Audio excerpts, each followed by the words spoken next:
Welcome to a new video. My name is Martin and today we're visiting the Atlantic Wall, Raversijde in Oostende. It's on the coast of Belgium. For what I've remembered, it's a very beautiful museum with lots of nice display. And since I was on my way to a reenactment weekend just a few kilometers away, I decided to drive by here, take you around the museum and tell something more about it. So let's go inside.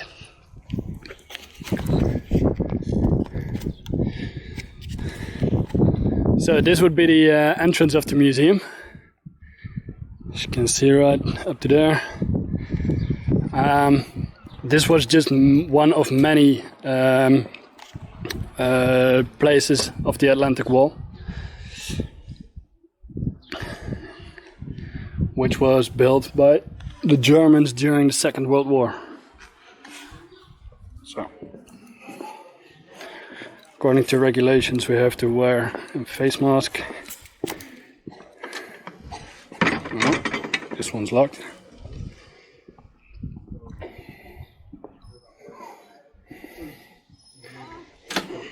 Seems locked as well.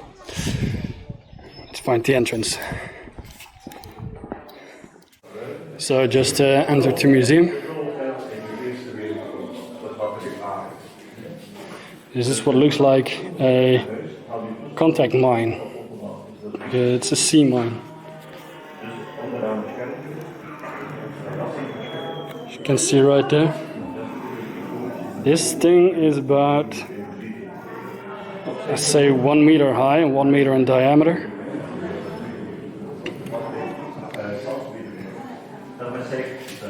You can see one of the, I think it's a distance meter, as you also saw in the video about the tower bunker in Raesyde, which I made a few weeks back.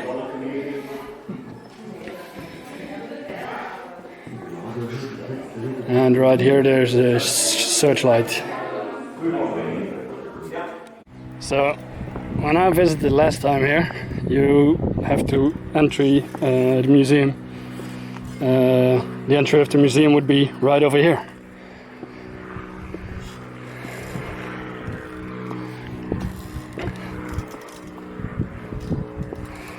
This is a German flak, 4 centimeters, 40 millimeters.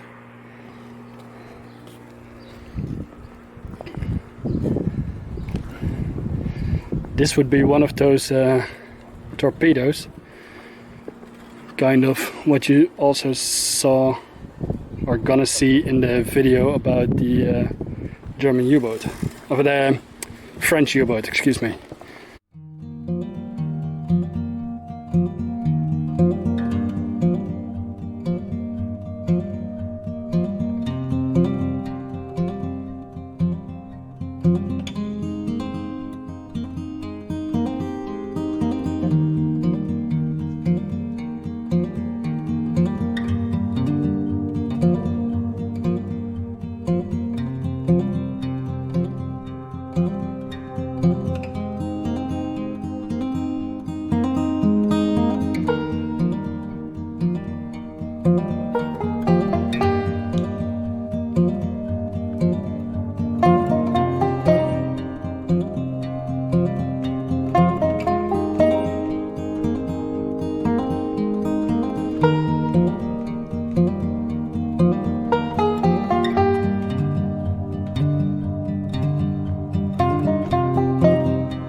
So remember the video about the metal detecting?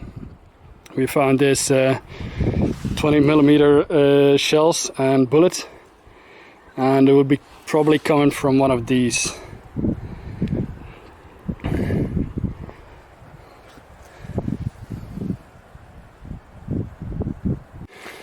So here we have the first actual bunker. For what I've learned so far, because I didn't do a lot of research because I'm a little bit in a hurry, sadly. The first part of this museum, what is now a museum, what was back in the days a fortification, was built during the First World War. And later I will come back with some more information and then we'll add it to this video, so don't worry. So right now we're walking to the Aachen battery, which was built during the First World War.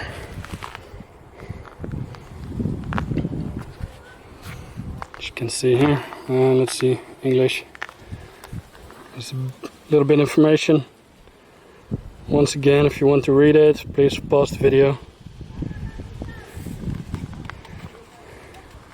For what I understand, this part of the fortification was built during the First World War to protect the harbors of Zeebrugge and Ostende, and I think it was also Antwerp.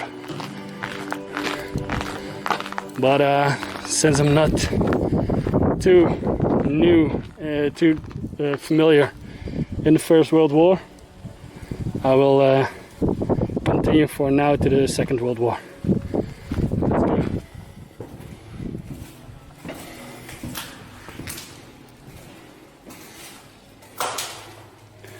So also, as in the bunkers in Raversijde, they made some very nice displays here.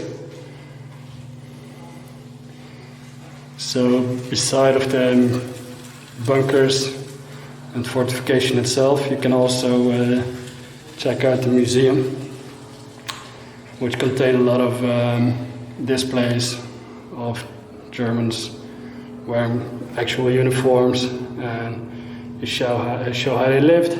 As you can see there, some beds,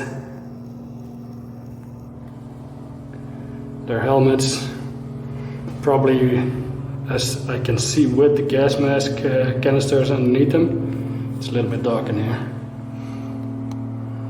He's checking the salt books, putting some stamps in there. Right over there, there's a radio, some more beds with the personal gear. Very cool.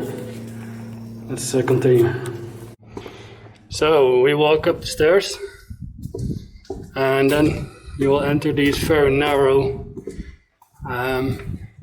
alleys, which will take you to places like these. And once again, there's a 20 millimeter over here. Some more information. There were 20 millimeters. Distance, or the range, was 3,050 meters to 4,400 meters. Total weight of this one is 227.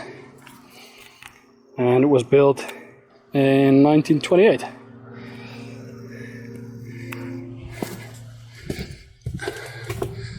This looks fairly new, so they probably restored this a while back. When I was a kid, I visited this place with my parents, and I wanted to check above what is out there. But I didn't notice the glass plate, or plexiglass plate, and I bumped my head so hard. I had a headache for a couple hours after. And as you can see, this is kind of a little maze here, with all sharp corners that will take you to the sea. All sharp corners, paths going up, Paths going down. Some munition storage here probably. And this was to prevent to shoot in a straight line. As you can see here, it continues. So if you would encounter enemy here, it would be very difficult to take care of them.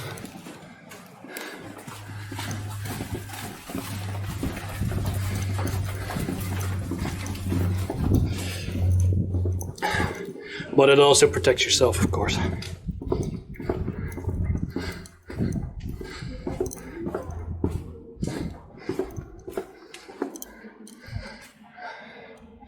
This is another place to go outside. Due to COVID virus, many places are locked off, sadly. You can also see signs over here that face masks are mandatory.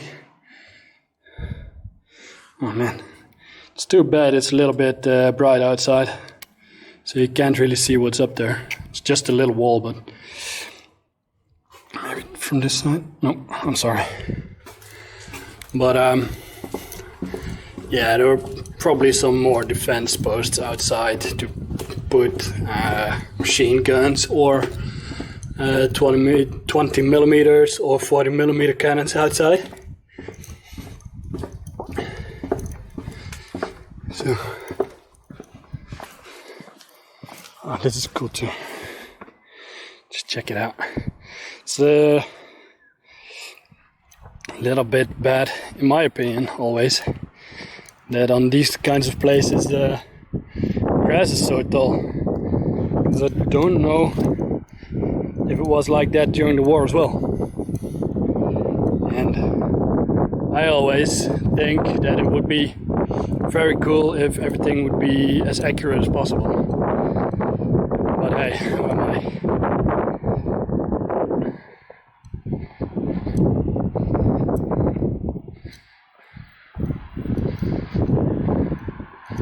So there's a little bit over here as well. And the sea.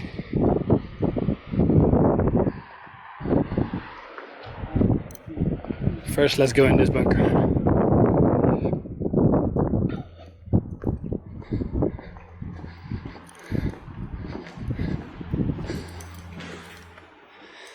All right.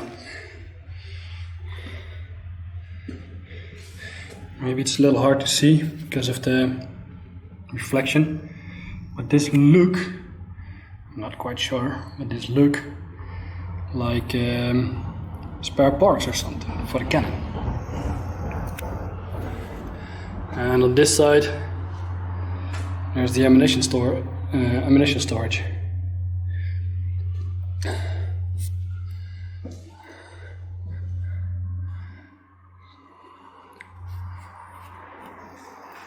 I think, but I have to check it, this is a Pak 40.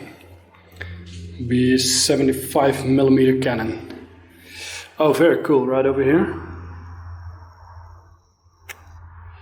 There is these, not sure if you can see it. I think those numbers are up there to measure the grades. But if you're more familiar with this, please let me know in the comments. I would love to learn more about this. So walking up to that bunker, right here, I noticed, it's maybe a little bit hard to see, but right over here, there are all these footsteps. I also saw that in the bunker in Raversijde, and apparently the Germans didn't really care about the concrete. So you can see these footsteps over here. I'm not sure if you can see it, but this one's very clear. Really funny. Just some more corridors here.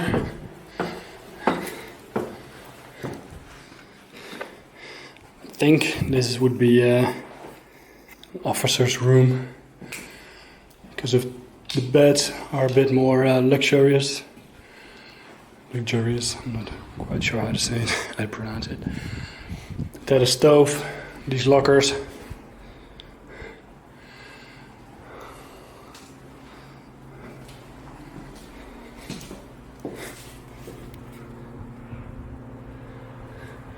It is strange though. There you have alley, and right here you go outside again. So on a cold or windy day, you might be have an unpleasant stay here.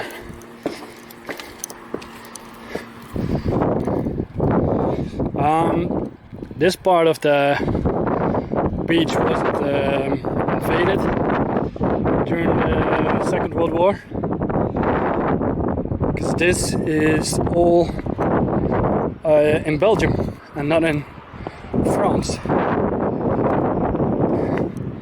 So this the Germans built this entire fortification system all along the coast of Europe, starting from Normandy, starting from Norway to the Spanish border. It was about 5,300 kilometers, I remember. And everything had to be fortified, because the Germans were, especially Hitler, was scared of invasion. And Canadians actually tried to land on the beaches in Dieppe, which is in France, but it was unsuccessful. So lots of casualties. And after that, it was in 1942 actually. After that, took many more preparations and months and years and men of training to retry it and eventually make a successful invasion of Europe. And here you can see some Germans. I think it's Rommel actually, checking the coastline of Normandy. I'm sorry, I just returned from Normandy, so I keep saying that. The coastline of Europe, probably around here somewhere, to see if everything is properly built.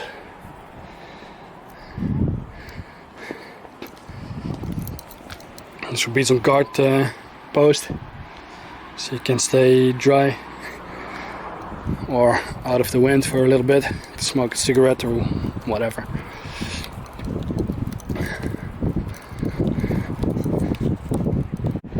So let's provide you with a little bit of an overview here.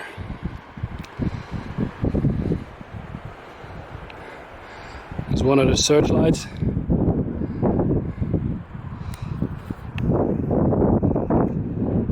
Zurit verboten. I think it means that it's prohibited to drive in there.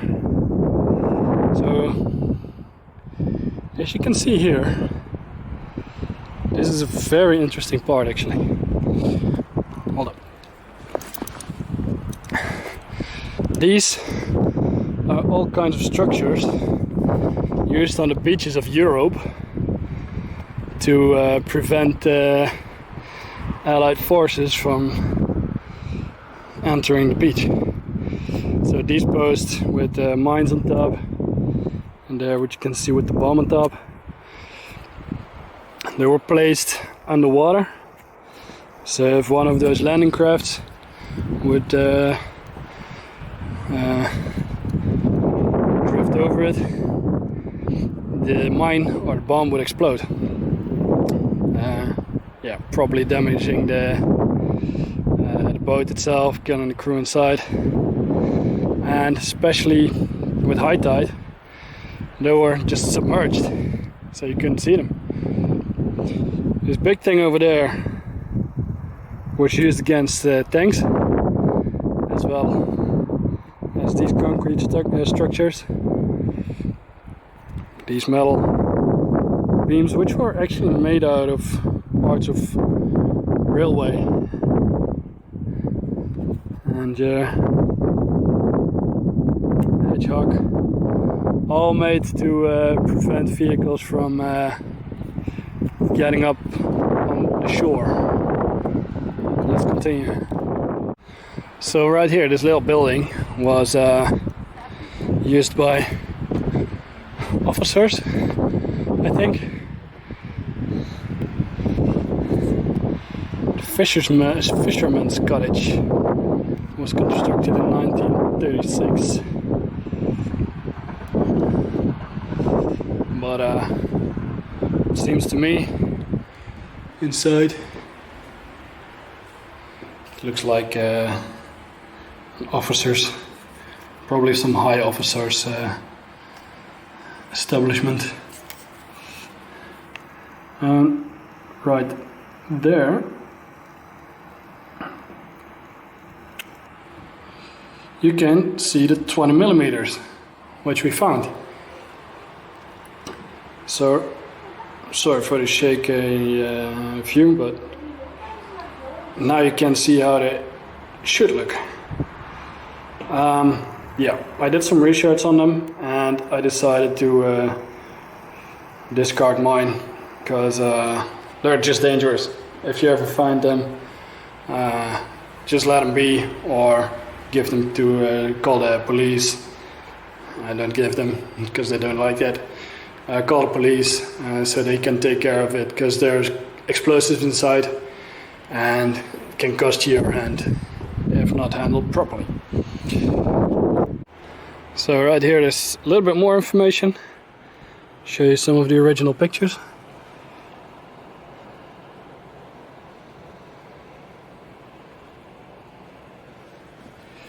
And right here you can see what parts of the beach would look like. Again with those concrete and wooden structures.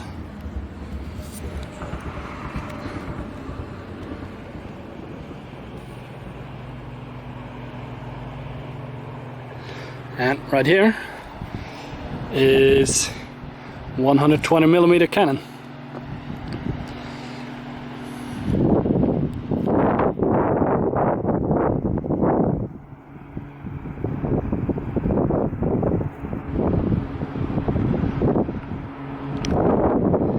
These are just two photos standing over there, but it gives you a nice little view of what it look down there. There. Because right now I'm not able to enter. Right over here you would have some of the cleaning essentials to clean the inside of the cannon, because it would get dirty as well from the from the powder. Very cool. So let's continue. As you probably can imagine by now, this is quite a big structure over here. Keep walking around. Oh, right. This is quite a big structure just over here.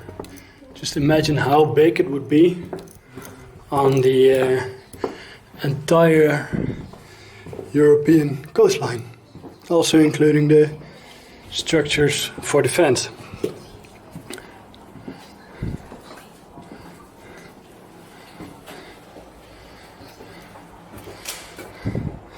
This is also very cool always. Right here, all those lines are coming from wooden plates that they put against the make a structure out of wood, and they pour the concrete in it, and afterwards they take the wood off. Right here you can see the grain, and you're left with a very strong, thick wall, concrete wall, but it also has some wood structure.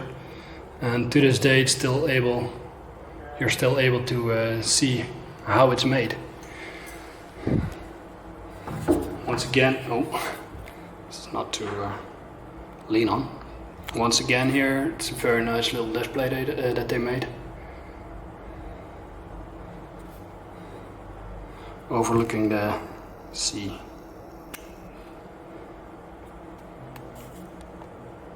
So this one is open, I hope. Let me touch. Yeah, it's open.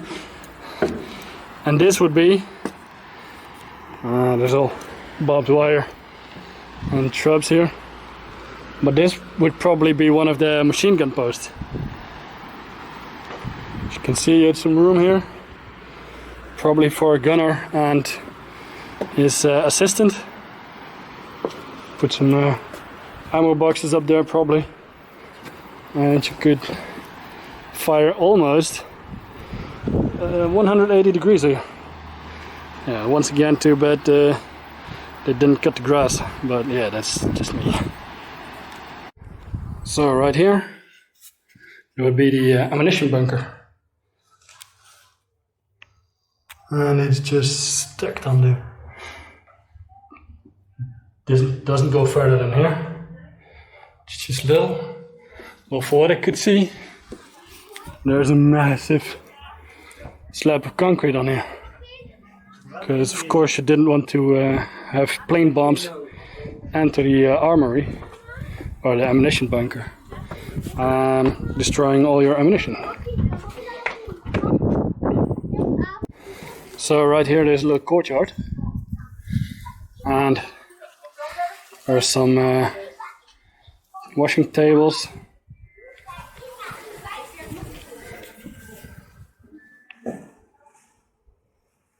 Right here there's a menu. Middag, Abend, Vorig. No idea what it means. There would be soupe or soup, rinderbratig or some beef thing, and potatoes. And for dinner, liver, sausage, schmaltz, I have no idea what it is. Half bread and 5 cigarettes. And here on the display you can see what the bunk would look like, or the bed place. Too bad they put some wooden structure here, so you can't go in there. But still pretty fun that they put it on a display so you can still see it. Oh. This looks like some weapons maintenance location or something. Overview of the sea. This is all on display actually, so I'm filming it right from the display.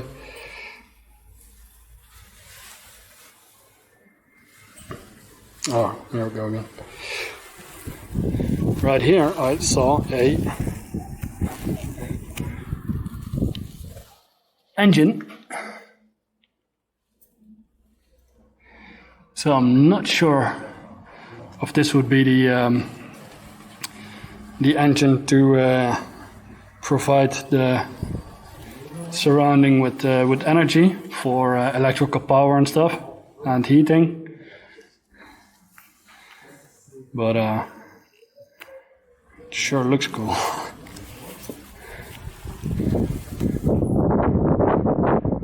Let's follow the red signs. What else we can see?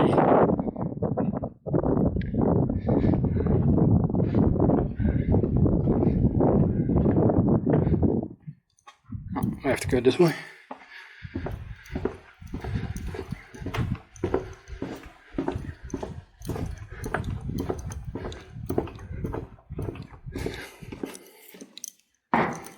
Pretty interesting.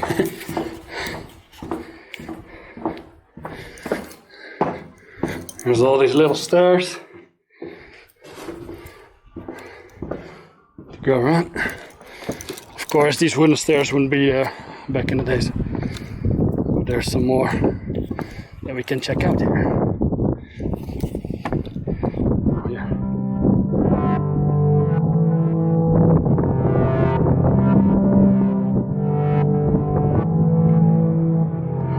Right over there would be Oostende.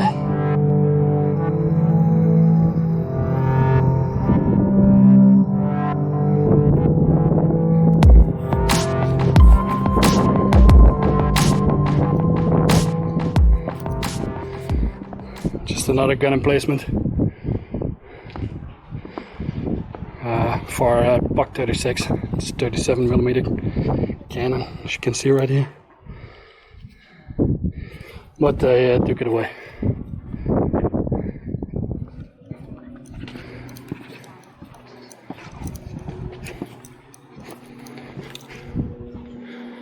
Oh, this is bad. Yeah, well, nothing special to see here. Might be actually the original barbed wire that they took from the coastline here, but not sure. So what I thought, this would be personnel bunker. So you go down the stairs. Once again you're not able to enter. That's so bad.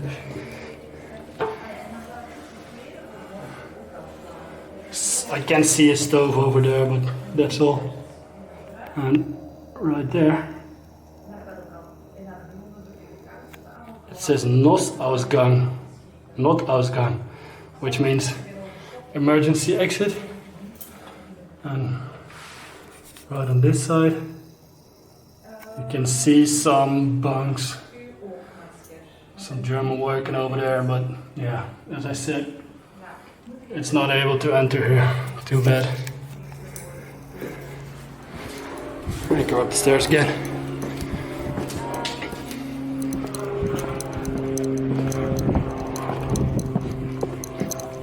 So yeah, as you can see, I'm kind of in a hurry, too bad. I would love to walk around here a bit longer, but since I'm on my way to a reenactment event, I have to do this a little bit faster. But still, I got the footage after to look back, provide you with a cool new video, and for myself some nice memories. This goes on and on.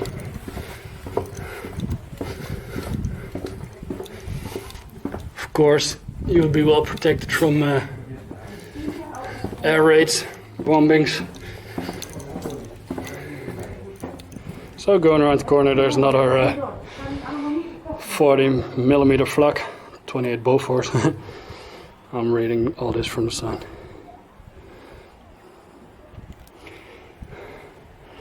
Very cool that there's still so much left here. Now I remember that there would be some infirmary or medical police here as well. I almost bumped my head. Oh, wait. Here we go. Showing some pictures. They had to take these pictures, I think, to show you the inside of the bunker, since in most places you're not able to enter.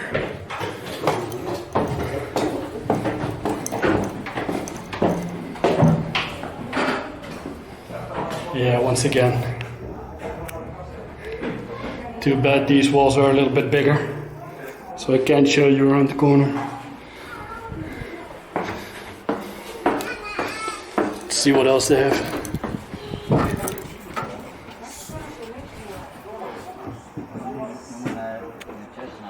Some badass guys showing off their weaponry.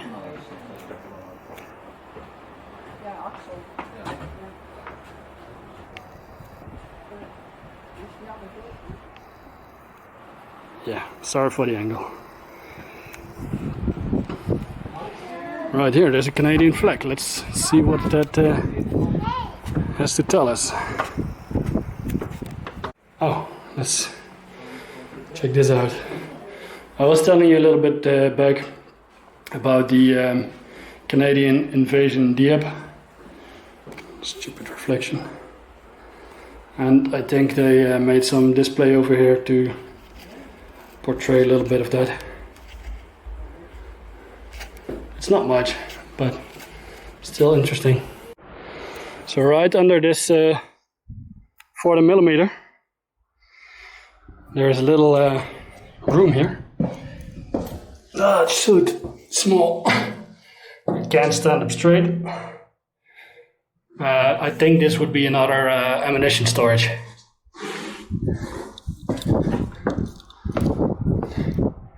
Also, as you can see, the concrete is very thick.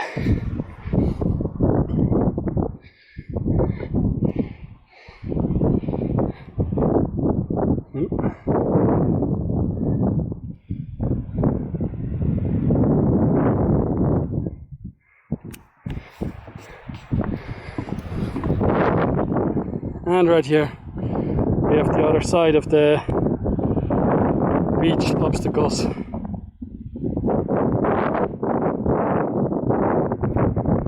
I think these are carriage, or what's it called, for 4 millimeters. They're very rusty by now, but they had to transport them in one way or another, because these are just sitting here. So they could probably put them up there to replace them or move them around.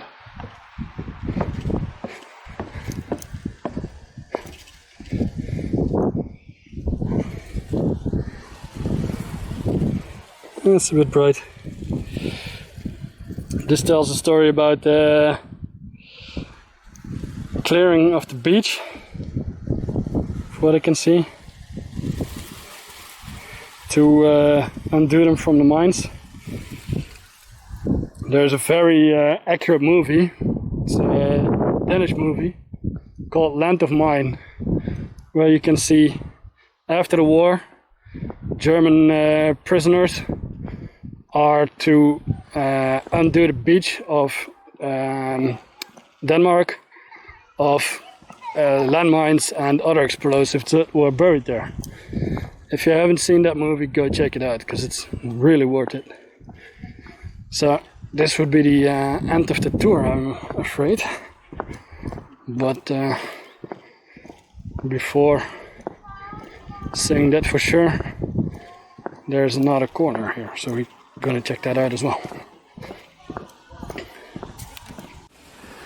So in the Netherlands we have this theme park called the Efteling. This just looks like it. Also this little corridor here. Yeah, it feels like I'm in the Efteling. So if you ever visit the Netherlands, or you live in the Netherlands and you haven't been in the Efteling, sure go check it out, because it's really fun.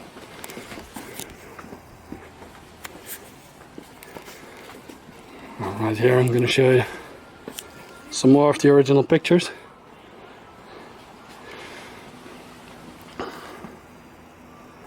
Should probably be some game where they're challenged not to eat with their hands.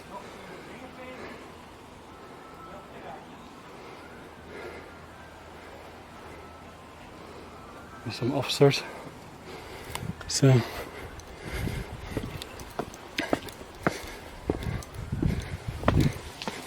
more stairs.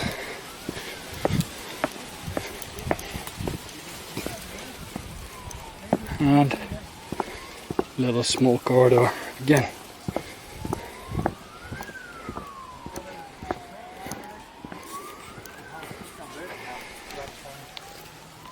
These places are interesting as well.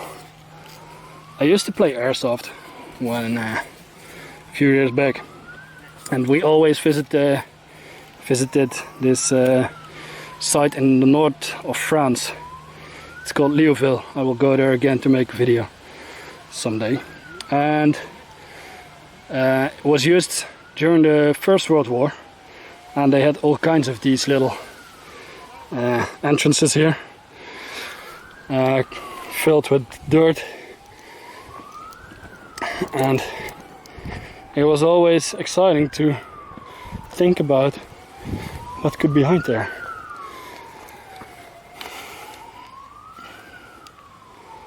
So I'm not sure, but my guess is that right over there, where it just was, would be the entrance coming from there, walking in there, and this would continue. So this would all be below the surface, but eventually it collapsed, or maybe it was bombed, and yeah, they didn't rebuild it. But as you can see, there would be dirt on top, and the roof isn't that thick actually, but I think most of the reinforcement would be from a layer of dirt on top, and especially when there's plants growing on top, it's very difficult to see where those castmates go.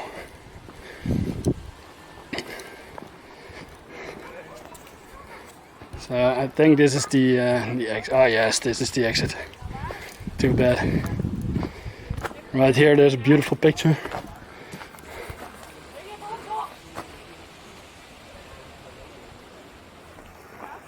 Which gives you, right there is the sea. It gives you a little overview view of the entire wall Raversijde.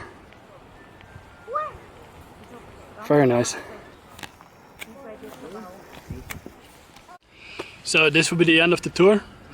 It's not the end of the video, because I promised you some more background information about the fortification here. I'll dive right into it, search a little bit more about it on Google, and then I'll be right back with you with some more information. Just hold on. So I've been looking up for some more information. I checked out the website of the wall Raversijde, but I also got this book at the museum store, and as promised I will provide you with some more background info about Raesyde, but also a little bit more about the wall Raversijde during the Second World War. So construction started on 8th of January 1915, and Raesyde was mainly built for the protection of the harbor of Ostende. It consisted of two observation bunkers and 4 150mm cannons. And in this book you have two photos of what it would look like. This one and this one.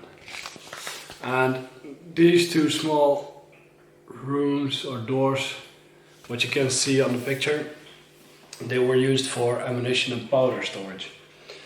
So on the left side the ammunition will be stored, and on the right side the gunpowder.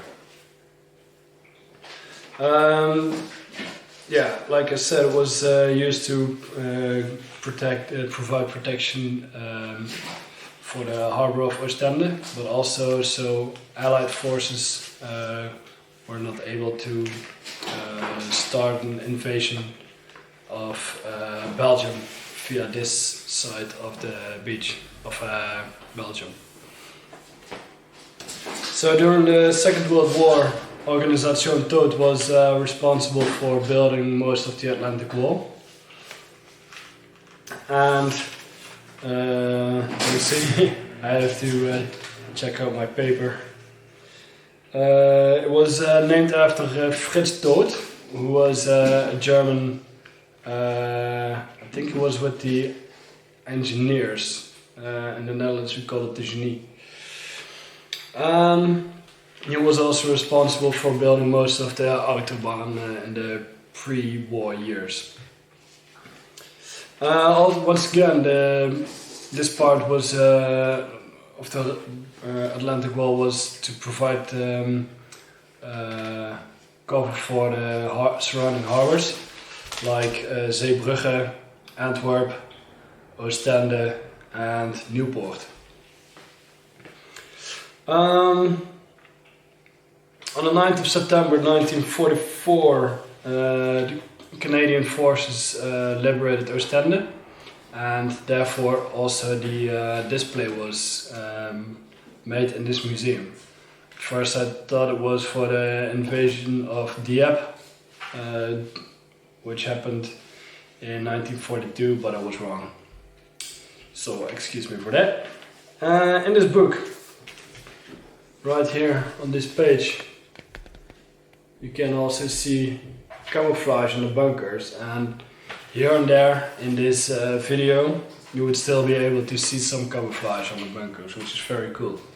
Because most bunkers that I've seen, also in Normandy or in the Netherlands, it's barely possible to see any camouflage.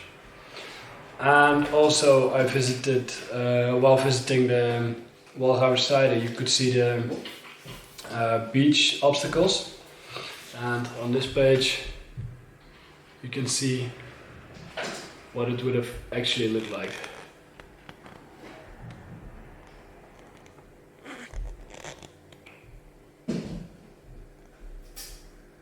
So there you go. One fun fact, the entire tunnel system, which I've been walking through for quite a bit, stretches out for 2 to 3 kilometers. So you can, just for a small area, you can imagine how massive it is in just a small area. Well, that will be the end of the video. Thank you for watching. If you like it, please subscribe to my please like this video, and if you haven't, please subscribe to my channel. And I will provide you as soon as possible with some more cool new videos. Thanks for watching once again, and I will see you next time. Bye.